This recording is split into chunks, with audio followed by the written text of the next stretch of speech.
Hello again, and we're back with our series on getting a closer look at some of our award winners this year, just on a sort of informal conversations. And in that regard, I am really delighted to be joined by Katie Finran, who is the recipient of our Young Professionals Award this year. Now, that is given to someone who's probably in a relatively earlier stage in a career, but is already making contributions to both IAIA and also impact assessment generally. So, Katie, many congratulations on the award. Welcome to this little chat. Now, tell us more. I mean, what's been your background that has got you to where you are now, sitting in this chair and receiving this award? Yeah, thanks, Gary, for the introduction. My background, so my undergraduate degree is in environmental science, and I specialized in ecosystem restoration, so I have a strong ecology background.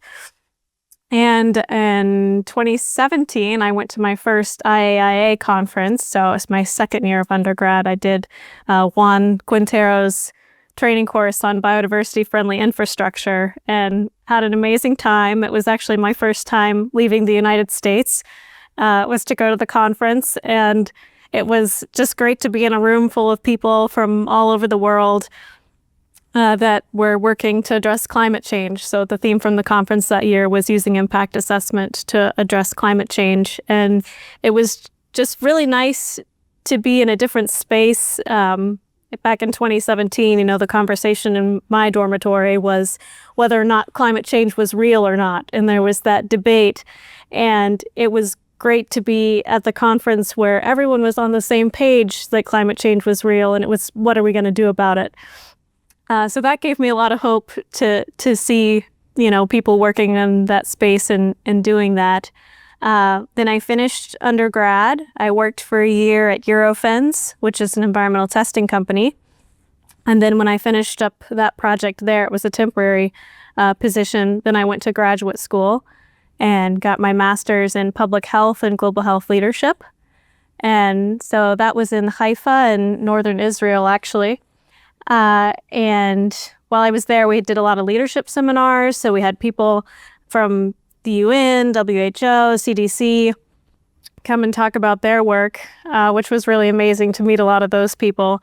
And then for my final project, my capstone experience, I did a health impact assessment on a project that UNEP was doing, so United Nations Environment Program in Ethiopia, where they were helping a community adapt to climate change, particularly drought.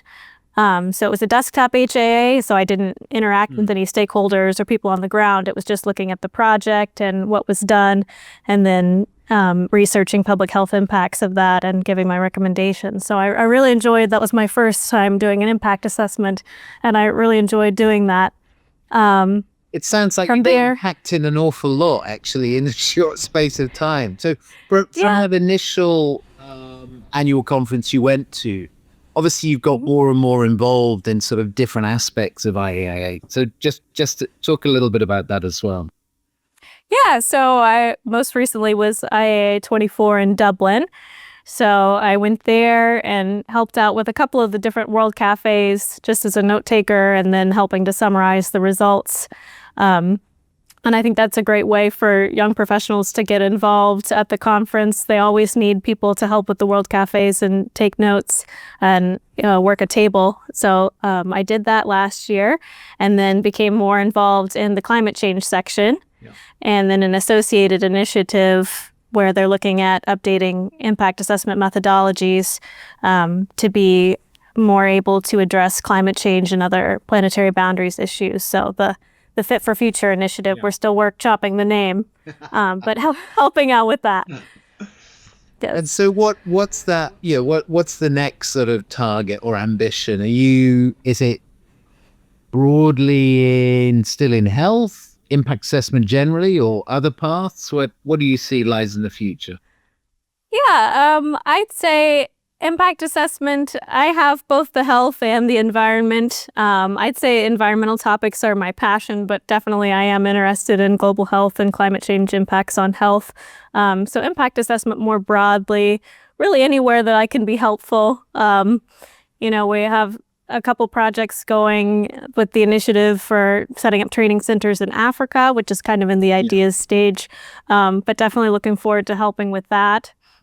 And maybe, working on some publications, potentially for IAPA or another journal on impact assessment. So working on that. And then I've also been setting up a business, so learning how to file an LLC and set up the website and learning course management software called Kajabi.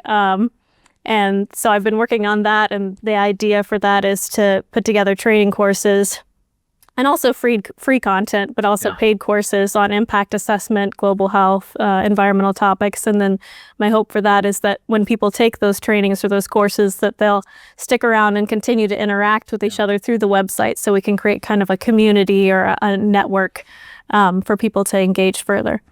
And obviously you've done an awful lot and sampled various aspects of it, and I think clearly IAIA has served you well in terms of also sort of giving you different experiences. But I mean, if you look at perhaps some of your cohort that you were either grad school with or earlier, did they see that sort of involvement in voluntary organizations in a similar way? Would you say that you're particularly different, or is there still that sort of sense that people do want to get involved in sort of volunteering and see the benefits of that? Yeah, I've seen people with both opinions. Some see volunteering as crucial to building your network and getting to meet people and to discover opportunities. And then there's other people that see volunteering as exploitation, and they need to be paid if they're going to contribute. But I obviously, have never really seen it that way. So I've definitely known people to have both perspectives, but the way I see it, it's not what you know, it's who you know. It's not who you know, it's who knows you. So if you can help people and they get to know you and see what you're capable of, then that leads to further opportunities for sure. So what, maybe final question, what would be your best advice then to sort of young professionals coming into this sort of arena? What are the things that they should be looking to do? Yeah, so for young professionals particularly, I think my advice, especially with regards to what I was just saying about networking, I would caution against siloing yourself or forming a group with other young professionals. I think there's a tendency to do that among young people because they feel more comfortable or relatable. But really, I find that people that are in their 50s, 60s, 70s, and beyond have a more developed network. They have good advice and a lot of knowledge and are very willing to help. And, as a teenager, one of my best friends was my 80-year-old neighbor lady. We'd look at cookbooks and watch TV together. So it's always been really comfortable and come naturally to me to see people that are older than me as people. And, they were in their 20s once. To them, their 20s doesn't seem that long ago. And I feel like when you get to know those people, you can really feel that they're not any different than you. So getting comfortable networking with people that are more advanced, late-stage career, and oftentimes that's where the good stories and the good advice is. That is very sound advice. And I think it's pretty clear as to how you might have won this award. I mean, it's a very good summary of and advice, I think, to young professionals coming in. So congratulations again, Casey, and thanks for sharing some of those thoughts with us today. Yes, thank you very much, Gary. I'm looking forward to Bologna. Yeah.